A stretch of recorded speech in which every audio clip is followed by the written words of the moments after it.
만약 여러분의 언어가 사라진다면 어떨까요? 말은 할 수 있지만 글로 남길 방법이 전혀 없다면요. 책도, 기록도, 간판도 없이 그저 기억에만 의존해야 한다면요. 인도네시아의 작은 섬에서 실제로 그런 일이 벌어지고 있었습니다. 찌아찌아족이라는 부족은 자신들만의 언어가 있었지만 이를 적을 문자가 없었어요. 역사가 사라지고 전통이 희미해지고 아이들은 배울 교재조차 없이 자라났죠. 그리고 이 위기 속에서 한글이 등장했습니다. 한국에서 온 단 하나의 문자가 이들의 운명을 완전히 바꿔놓은 것입니다. 하지만 한글이 과연 이들에게 받아들여질 수 있었을까요? 언어가 다른데 한글이 과연 맞았을까요? 그리고 한글을 배운다고 해서 정말 이 부족이 변화할 수 있었을까요? 이 이야기를 끝까지 들어보신다면 한글이 단순한 문자가 아니라 기적을 만드는 도구라는 사실을 깨닫게 될 겁니다. 안녕하세요. 저는 인도네시아 부퉁섬을 방문했던 연구자입니다. 처음 이곳에 오게 된 건 단순한 연구 목적이었어요. 동남아시아 지역의 소수 민족 언어에 관심이 많았던 저는 찌아찌아족이 자신들만의 고유한 언어를 사용하지만 이를 적을 문자가 없다는 사실을 알게 되었습니다. 직접 마을을 방문했을 때 저는 그 현실을 더 생생하게 느낄 수 있었습니다. 찌아찌아족은 인도네시아의 공용어인 인도네시아어도 사용하긴 했지만 대부분의 일상은 여전히 자신들의 전통 언어로 이루어지고 있었습니다. 그러나 그들의 언어에는 공식적인 문자가 없었고 이는 엄청난 문제를 초래하고 있었죠. 가장 큰 문제는 교육이었습니다. 마을에는 작은 학교가 하나 있었지만 모든 수업이 인도네시아어로 진행되었어요. 아이들은 교과서를 읽을 줄은 알았지만 그것은 어디까지나 인도네시아어로 된 문장이었고 정작 자기네 모국어로는 단 한 줄도 읽거나 쓸 수 없었습니다. 학교에서 배우는 언어와 집에서 쓰는 언어가 달라요. 한 교사가 제게 털어놓은 말이었습니다. 아이들은 인도네시아어를 학교에서 배우지만 집에서는 찌아찌아어를 씁니다. 그런데 찌아찌아어는 문자로 배울 수가 없으니 점점 인도네시아어만 익숙해지고 있었죠. 한 번은 마을에서 열린 모임에 참석했을 때였습니다. 마을 어르신이 조용히 한숨을 내쉬며 말했습니다. 예전에는 아이들이 전통 이야기를 듣고 그대로 외워서 다음 세대에 전해줬어요. 그런데 요즘 아이들은 그런 걸 힘들어해요. 이야기를 다 기억하지 못하니 조금씩 변형되고 결국 사라지겠죠. 실제로 마을에서 만난 70대 노인은 자신이 어릴 적 할머니에게서 들었던 전통 노래를 부를 수 있었습니다. 하지만 그의 손주 세대에 이르자 그 노래의 가사는 거의 남아있지 않았어요. 나는 아직 이 노래를 기억하고 있지만 내 아들은 잘 몰라요. 내 손자는 아예 듣지도 못했어요. 글자가 없으니 사라지는 거죠. 저는 마음이 무거웠습니다. 언어는 단순한 의사소통의 도구가 아닙니다. 그것은 역사이고 정체성이며 문화의 뿌리입니다. 문자가 없으면 언어는 기록되지 못하고 결국 사라질 수밖에 없죠. 이런 상황에서 저는 한 가지 방법을 떠올렸어요. 한글이라면 어떨까? 한글은 배우기 쉬운 문자입니다. 무엇보다 소리를 있는 그대로 적을 수 있도록 설계되어 있어 찌아찌아어를 기록하는데 적합할지도 모른다고 생각했어요. 저는 마을의 교사와 어르신들을 찾아가 이 아이디어를 조심스럽게 이야기했습니다. 정말 그런 문자가 있나요? 우리가 배울 수 있을까요? 교사들은 흥미를 보였지만 동시에 의구심도 있었습니다. 한국어를 쓰는 문자라니 너무 생소한 개념이었죠. 하지만 저는 한번 시도라도 해보자는 생각으로 한글 수업을 시작했습니다. 그렇게 만들어진 첫 시범 수업이 시작되었습니다. 저는 칠판에 가, 나, 다를 적고 하나씩 소리를 내보게 했습니다. 그런데 수업에 참여했던 찌아찌아족 사람들은 한글을 간신히 따라 읽었지만 발음이 어눌했고 금세 헷갈려 했습니다. 몇 번을 반복해도 가와 다를 구별하지 못하는 사람들이 많았어요. 더 큰 문제는 금방 배운 글자를 조금만 지나면 또 까먹는다는 것이었습니다. 이건 우리에게 너무 어려운 거 아닐까요? 우리는 이미 나이가 많아서 배울 수 없어요. 사람들의 반응이 싸늘해졌습니다. 아이들조차 흥미를 잃고 집중하지 못하는 모습이 보였죠. 저는 그날 밤 깊은 고민에 빠졌습니다. 내가 괜한 일을 벌였나?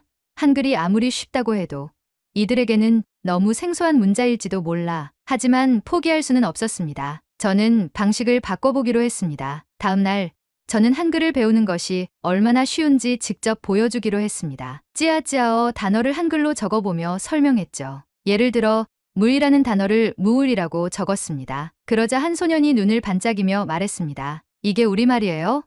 진짜 우리말이 글자가 된 거예요? 그때 깨달았어요. 중요한 것은 한글을 배우는 것이 아니라 이 문자가 우리의 언어를 기록할 수 있다는 확신을 주는 것이었습니다. 저는 이때부터 방식을 완전히 바꿨습니다. 글자를 외우도록 하는 것이 아니라 먼저 익숙한 말을 한글로 적어보게 했어요. 아이들은 자신의 이름을 한글로 써보았고 어른들은 간단한 문장을 적어보는 연습을 했습니다. 그리고 기적 같은 변화가 일어나기 시작했습니다. 처음에는 가와 나를 구별하지 못하던 사람들이 몇 주가 지나자 간단한 문장을 읽고 쓰기 시작했습니다. 이게 내 이름이야. 우리말이 글자가 될 수 있어. 사람들은 점점 자신감을 가지기 시작했고 한글은 마을 전체로 서서히 퍼져나갔습니다. 한글 교육이 점점 자리를 잡아가면서 마을의 분위기는 변화하기 시작했습니다. 이제 아이들은 자신의 이름을 또박또박 한글로 써 내려갔고 어른들도 짧은 문장을 적어보며 신기해했어요. 우리말이 글자가 된다니 정말 신기하네요. 마을 곳곳에서 한글을 활용한 연습이 시작됐습니다. 장터에서는 상인들이 가격표를 한글로 적어보려 했고 어른들은 자신의 생각을 글로 표현하는 연습을 하기 시작했어요. 심지어 전통 노래의 가사를 한글로 적어보려는 시도도 있었습니다. 그런데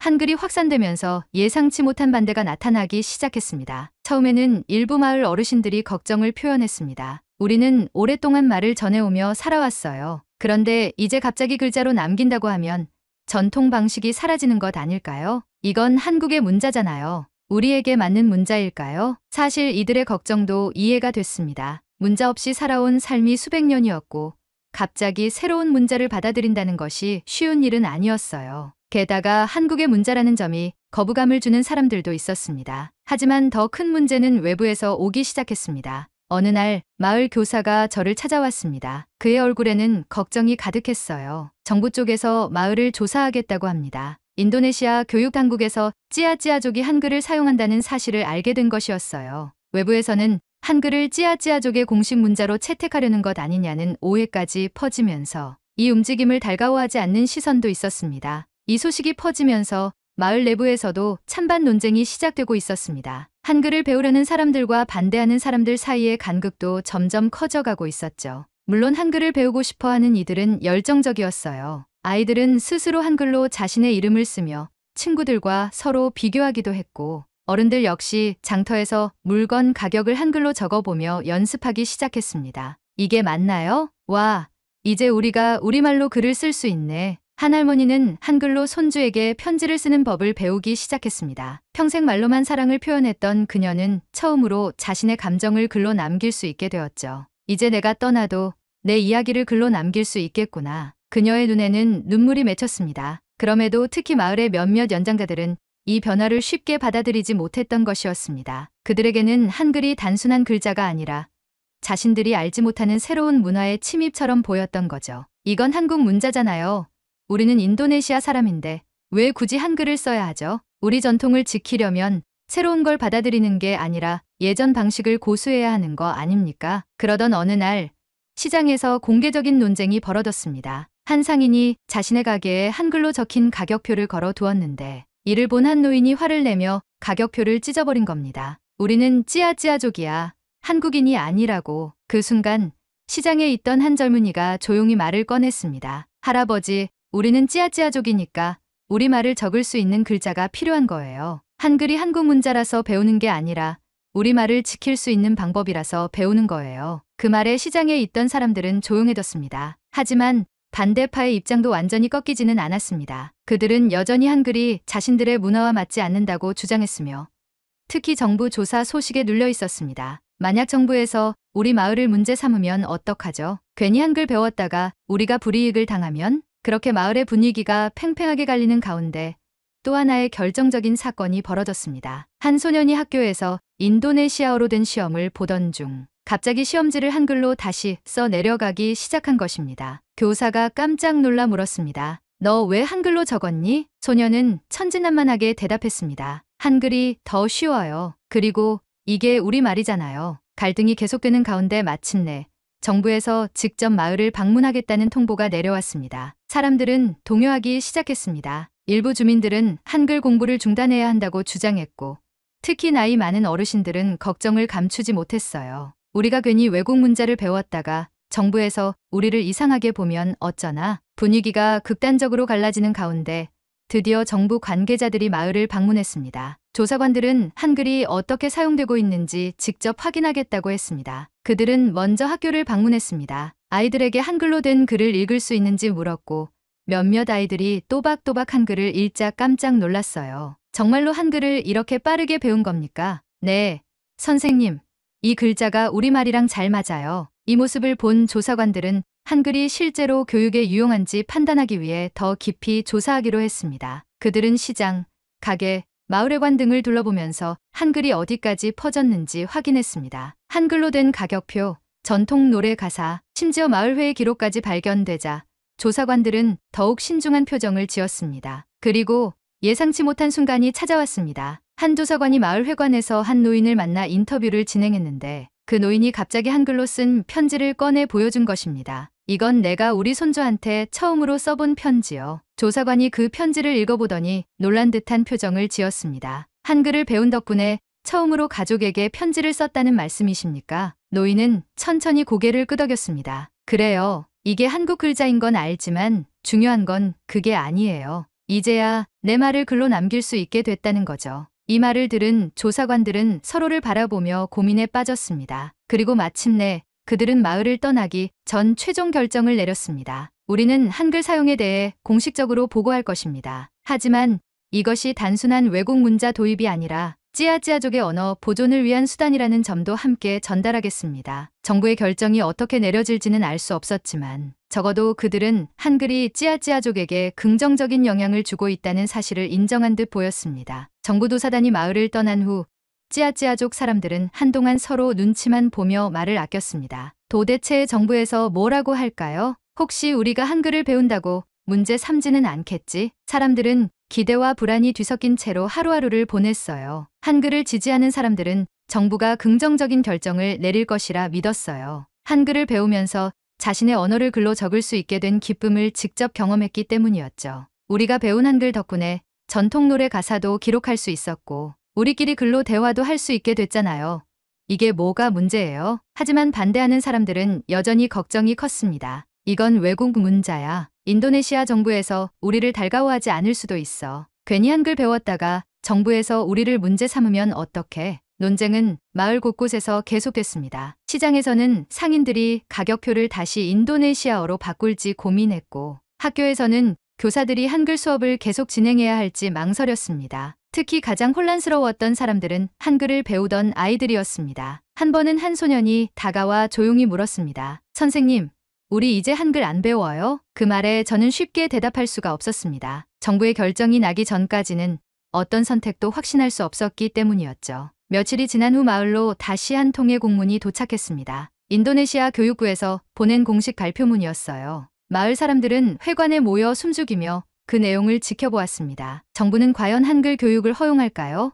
아니면 금지할까요? 그 답이 적힌 종이를 펼치는 순간 모두의 시선이 한 곳으로 집중되었습니다. 마을 회관 안은 숨소리조차 들리지 않을 만큼 조용했습니다. 한글 교육의 운명이 걸린 정부 발표문이 마침내 도착했고 마을 대표가 그 종이를 펼쳐 읽기 시작했습니다. 인도네시아 교육부는 찌아찌아족의 언어 보존 노력을 인정하며 해당 지역에서의 문자 교육에 대해 다음과 같이 결정한다. 마을 사람들은 긴장된 표정으로 발표를 기다렸습니다. 대표는 잠시 숨을 들이마시고 다시 읽어 내려갔습니다. 한글을 사용한 교육 방식은 현재 찌아찌아족이 자발적으로 선택한 방법이며 정부는 이 방식이 부족 언어 보존에 긍정적인 영향을 미칠 가능성이 있음을 고려한다. 이에 따라 사람들은 숨을 삼켰습니다. 한글 교육을 공식적으로 금지하지는 않으나 국가 교육 과정에서 독립적인 공식 문자로 인정하지는 않는다. 다만 찌아찌아족이 한글을 보조적인 문자로 활용할 경우 정부는 이를 제한하지 않는다. 그 순간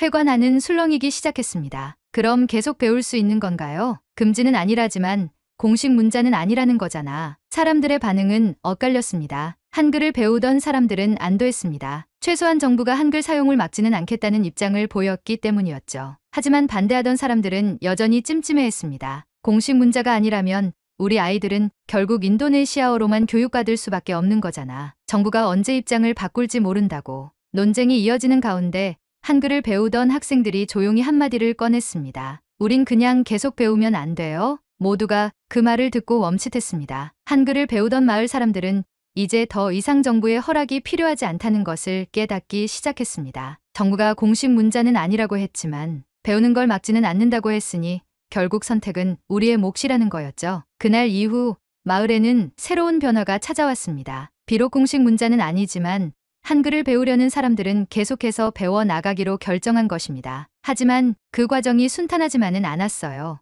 일부 주민들은 여전히 한글을 배우는 걸 꺼렸고 젊은 층과 어르신들 사이에서도 의견 차이가 있었습니다. 그러나 마을을 조용히 바꿔놓는 건 다름 아닌 배움을 포기하지 않은 사람들이었습니다. 그리고 몇 년 후 찌아찌아족의 한글 교육은 점점 더 예상치 못한 방식으로 확산되기 시작했어요. 정부 발표 이후 찌아찌아족은 중요한 결정을 내려야 했습니다. 한글을 계속 배울 것인가 아니면 정부의 공식 교육 시스템에 맞춰야 하는가? 논쟁은 계속됐지만 한 가지 분명한 사실이 있었습니다. 한글을 배우던 사람들은 더 이상 이를 포기하지 않으려 한다는 것. 처음에는 몇몇 가정에서만 비밀스럽게 한글 공부를 이어갔습니다. 아이들은 마을 어귀에서 작은 나뭇가지로 땅바닥에 한글을 쓰며 연습했고 어른들은 밤이 되면 촛불 아래에서 조용히 글자를 익혔습니다. 그렇게 몇 달이 지나자 한글을 배우려는 사람들이 점점 늘어나기 시작했어요. 한글이 있으면 우리말이 사라지지 않을 거예요. 한글을 배운 사람들은 이제 자신의 언어를 기록할 수 있었고 예전처럼 기억에만 의존하지 않아도 되었습니다. 어느 날 한 노인이 마을 회관에 모여있는 사람들 앞에서 책 한 권을 펼쳤습니다. 그 책에는 찌아찌아어로 된 전통 노래 가사가 한글로 적혀 있었습니다. 이건 우리 할머니가 어릴 때 불러주셨던 노래예요. 난 이걸 그냥 머릿속에만 담아두었어요. 하지만 이제는 내 손주들도 이걸 읽을 수 있게 됐어요. 노인의 목소리는 떨렸지만 마을 사람들의 눈빛은 확신으로 가득 찼습니다. 우리말이 처음으로 글자로 남겨졌다. 그 순간 한글이 단순한 학습 도구가 아니라 찌아찌아족의 정체성을 지키는 중요한 수단이 될 수 있다는 사실을 모두가 깨닫게 되었습니다. 찌아찌아족의 젊은이들은 한글을 활용해 전통 이야기를 기록하기 시작했습니다. 한글을 배운 어른들은 아이들에게 자신의 삶을 글로 남기는 법을 가르쳤습니다. 심지어 몇 년 후 한글을 이용한 찌아찌아어 교재까지 제작되었습니다. 그 교재에는 찌아찌아어를 한글로 표기하는 방법이 상세히 정리되어 있었고 이 책을 바탕으로 마을에서는 자발적인 한글 수업이 이어졌습니다. 한글은 이제 단순한 외국 문자가 아니라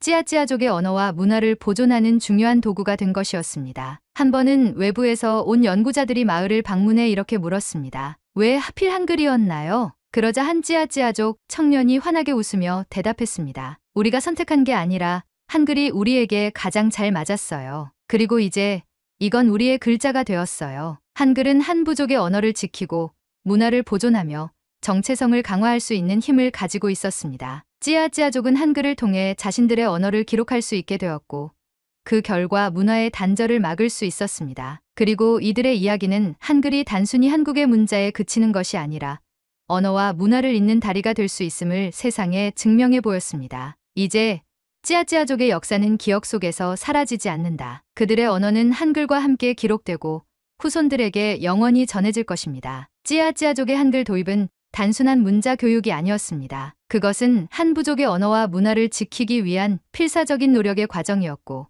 더 나아가 한글이 가진 힘을 전 세계에 보여준 사례였습니다. 이 이야기에서 가장 중요한 의미는 문자의 존재가 언어와 문화를 지키는데 필수적이라는 점입니다. 찌아찌아족은 오랜 세월 동안 자신들만의 언어를 사용해 왔지만 문자가 없었기 때문에 점점 잊히고 사라져 가고 있었습니다. 전통적인 지혜와 노래, 이야기가 단순한 구전으로만 전해지면서 정확한 전달이 어려워졌고 젊은 세대가 이를 배우기도 점점 힘들어졌죠. 하지만 한글을 배운 후 찌아찌아족은 처음으로 자신들의 언어를 기록할 수 있는 수단을 가지게 되었습니다. 한글을 이용해 전통 노래 가사를 남기고 생활 속에서 간단한 문장을 적으며 교재를 만들어 다음 세대에게 가르칠 수 있게 되었죠. 이것이 바로 문자가 단순한 기호의 조합이 아니라 한 민족의 정체성을 보존하는 강력한 도구라는 것을 보여주는 사례입니다. 이 이야기는 한글이 단순한 문자, 그 이상이라는 사실을 다시 한번 확인시켜 줍니다. 세계에는 아직도 자신들의 언어는 있지만 이를 기록할 문자가 없는 부족과 소수 민족들이 많습니다. 이들은 점점 대다수의 공용어를 사용하게 되면서 고유한 언어와 문화가 사라질 위기에 처해 있습니다. 찌아찌아족의 사례는 한글이 이러한 문제를 해결할 수 있는 대안이 될 수 있음을 보여줍니다. 단순하고 체계적인 한글이 소수 언어 보존의 도구로 활용될 가능성이 있다는 것이죠. 실제로 찌아찌아족의 한글 교육 사례는 세계적으로 주목받았고 한글의 확장성과 가능성을 연구하는 학자들도 늘어나고 있습니다. 이 이야기는 한국인들에게도 큰 의미를 가집니다. 우리는 한글을 너무 당연하게 사용하고 있지만 그것이 얼마나 위대한 문자이며 다른 문화와 언어를 살릴 수 있는 강력한 도구인지 깨닫지 못하는 경우가 많습니다. 찌아찌아족이 한글을 통해 자신의 문화를 지킬 수 있었던 것처럼 한글은 앞으로도 다양한 방식으로 활용될 수 있습니다. 한글이 단순히 한국어를 위한 문자에서 벗어나 전 세계적으로 소멸 위기에 처한 언어를 지키는 도구가 된다면 어떨까요?